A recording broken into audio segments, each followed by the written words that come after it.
vedare tinokuchingamidzai zvekare kune chimwe chirongwa pano paZim Facebook Secrets and Confessions. Tadzoka zvekare nemamwe mamessages. Regedzai tibva tapinda mumamessages edu atadzoka takakubatirai. Message yedu yekutanga yakamira sekudai so. Hanzi makadi zvenyu mukomana Ashe, ndinokumbirawo kuti munge muchindipostirawo nyaya yangu makavika chitupa changu. Inini yangu confession, even though confession iyi ichizivikanwa nemurume wangu, but ndauyawo pano kuti ndinge ndichizotsvakawo help. Inini mukoma murume wangu ndakamuchita ende ndakatomuchita kwenguva yakati rebei kutosvika pakuzotombobatira pamuviri ndikabva ndazobvisa pamuviri paya pandainge ndapiwa one of my workmates. Saka workmate wedu wangu uyu, he was a driver at our company. Isusu tinoita deliver medical supplies. Saka most of the times motikari dzedu dzinenge dzakangopaka premises edu. Zvataizoita inini this guy wandainge ndichidanana naye, taiti paya kana tikanzwa kuti we need to be with each other paya lunch break, inini ndaingobuda ndobva ndadriver hangu ndobva ndaenda guest house apo patainosangana. Iyo aingoita sekunge munhu abuda for deliveries. Kana akapedza deliveries ake aibva angoenda zvake guest house ikoko. Mukoma zvinhu zvekuti taizviita kana week taikwanisa kuzviita ka2 kana kuti ka3 because tainge tichikarana too rough. Mukomana Ashe, zvakazoitika ndezvekuti murume wangu akabva azondibata ndiinaye muchinda uyu, ende iye murume achitaura anoti ndakatanga kuona receipts guest house because ndakatanga ndichaita zvine unyanzvi mukati, but nekufamba kwenguva ndakazotanga kuva reckless because chihure chainge chandipinda musoro ende ndainge ndava kunzwa kunakidzwa nacho, ende murume ndainge ndava kusambomucheka. Saka iye paakaona kuti uko kubedroom uko kwainge kwava kusanyatsokuendeka nemazvo, ndokubva atanga kuitawo research yake akabva afind out kuti this is what I was doing. So mukomana Ashe akati find out, iye akabva anyarara zvake ndokubva atanga kundironda, ende muone zvenyu on that day ndainge ndatonyumwa because this guy paakauya achindiudza kuti tikufanira kuti tinge tichizonosangana ikoko, ndakatombomurambira ndikati no need, nhasi I am not okay, ndikatomunyepera kuti handisi kunzwa mushe, but with the promise of money plus kuzonzi ndakutengera ka take away. You know us ladies tinongoda kungotritiwa very special in a special way. Ndakabva ndatobva pabasa ndini uyo ndikabva ndaenda at that guest house at our usual place. Ndakatarira ndichida kuona kuti motikari yemurume was it around like I used to do all the times. Ndikabva ndatoona kutoti all things were clear. Izvo murume iye ainge akatobhukapo guest house ipapo already, ende tsoro dzake ainge akatodzibata. Akati zvinhu izvo akazviita kwemazuva achingomonita movements angu. Mukomana Ashe, inini this guy of mine hatina kana kumbogara tapindwa nepfungwa dzekuti tinge tichikiya door because premises apa hapangopindwi kana usina kubhukapo. Then takazoti paya titori busy zvedu tichangopedza kuita bonde ndipo door parakabva ravhurwa, ndikabva ndatoona kutoti murume wangu ainge avhura door akabva ati ko chii chamuri kuita. Vakabva vatanga kunetsana, vakanetsana, then this guy iye akabva azotiza ndokubva azosara achinetsana neni. Ndakamubhega ndikamukumbira ruregerero and I promised kuti I was going to change. Takabva tazotorana kana kubasa, akabva aramba akabva ati hauchatodzokereko kubasa kwacho because that was the condition. Ndakamuti basa racho ndava kuchiregedza basa, ndobva ndagara zvangu kumba. Akabva ati it is fine. Saka takangotorana mukoma ndokubva ndatonosiyiwa kumba. Iye akazoenda achinokolekta chihandbag changu ne some of my few belongings vandainge ndasiya kubasa. Mukoma, it was fine like that. Izvi zvinhu zvatova nemakore kubva pazvakaitika, but now dambudziko ravapo mukoma nderekuti murume wangu iye ava kuleka. Murume wangu nguva yose iyo yaaindibhega inini ndini ndainge ndichiramba because ndaitonzwa kutobhoyekana kuti kwandabva uko ndarara nemunhurume apa tisingashandisirane dziviriro, ndouya futi ndosangana nemurume wangu. Saka zvainge zvichingondibhowa kuti hapana pandingasangana nevarume vaviri zuva rimwe chete. Ndaizotomupa paya pandinenge ndatoita mazuva ndichiziva kuti uko kusikarudzi kwangu kunenge kwakachena. So mukoma, ndo dambudziko razondiunza pano. Murume wangu iye ava kundisema.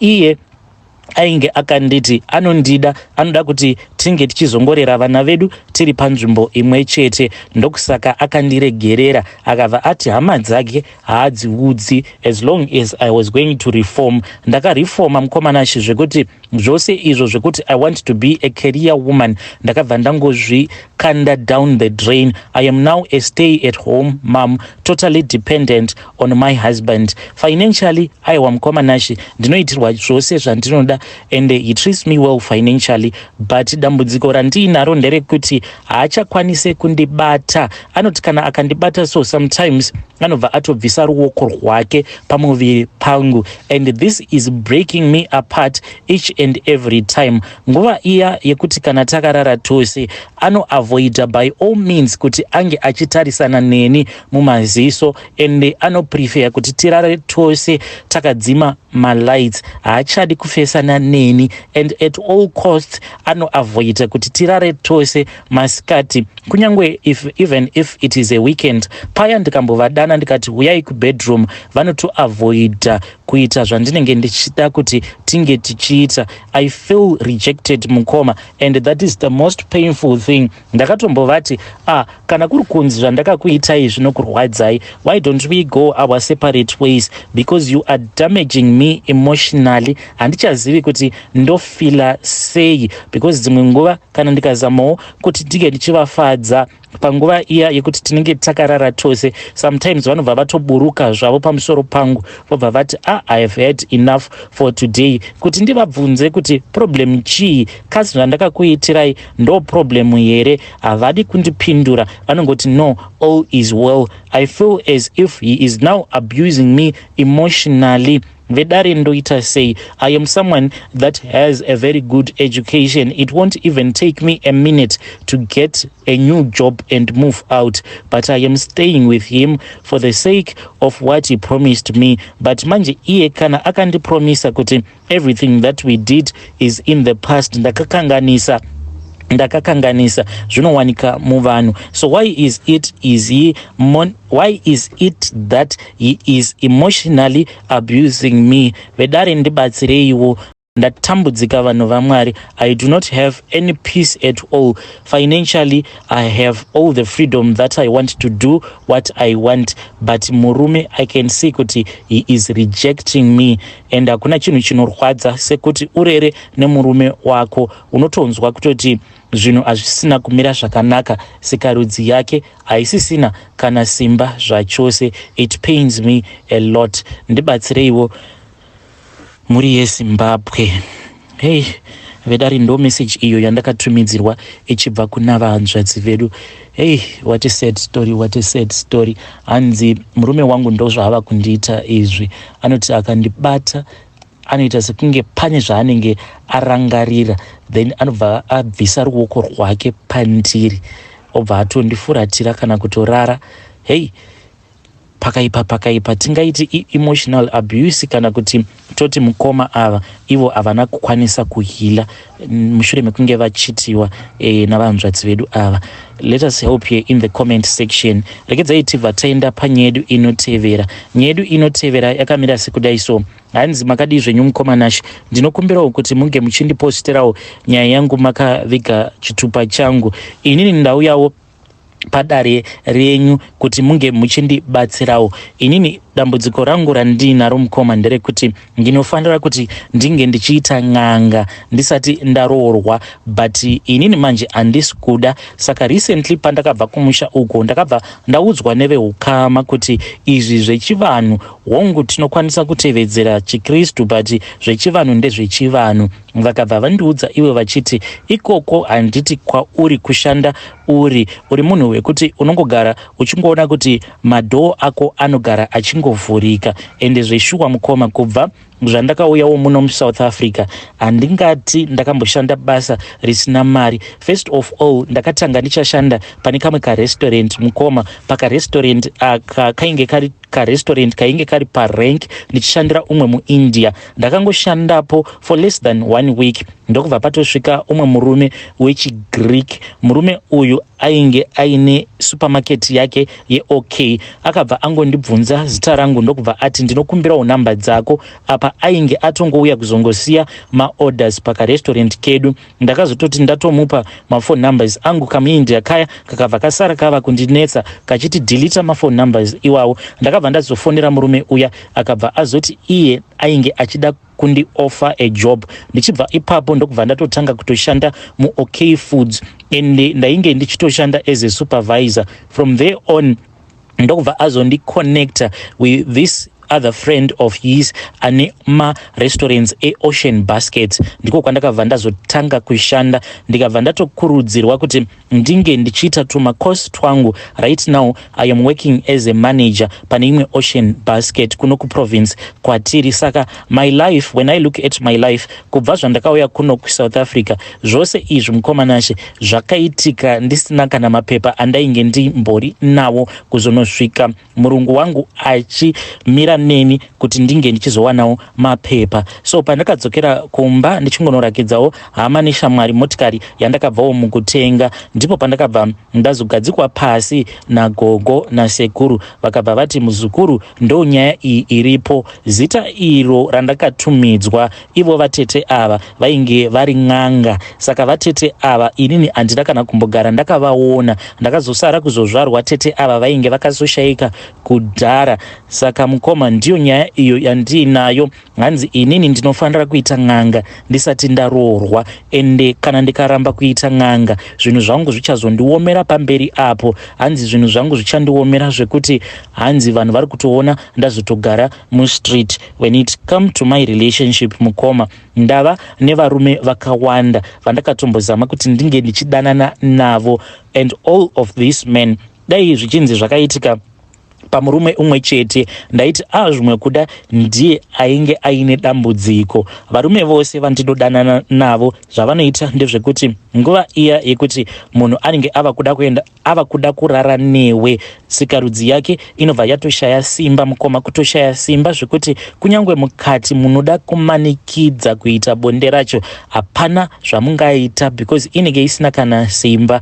But chinondinetsa ndechekuti munhu uyu paunenge uchitaura naye, kana kuri kunzi ari kuuya kumba kwako for sleep over, kana kuti iwewe uchienda kumba kwake for a sleep over, kana akatokutumidzira mapictures unotoona kutoti nhasi zviri kurakidza kuti zvinokwanisa kubudirira. But uchingonosvika mumba make something will just happen, then paya pamunenge mava kuita romance kutobata nothing will change. Unotoona kutoti munhu uyu haatomborina simba zvachose. Saka one of the guys akangonditi pose kana iwewe usipo ndinenge ndichitonzwa kutoti munhu wangu uyu I can't wait to be with her, but the moment yatinozongonofarirana tichinopinda mumachira hameno zvandinongotanga kungonzwa. So ndikati unenge uchinzwei? Zvikanzi ndinenge ndichinzwa kutya, hana yangu ichirova, but not hana kurova zviya zvekuti iri kuroverana, but kurova kwekutotya like munhu ava kutoda kutourawa.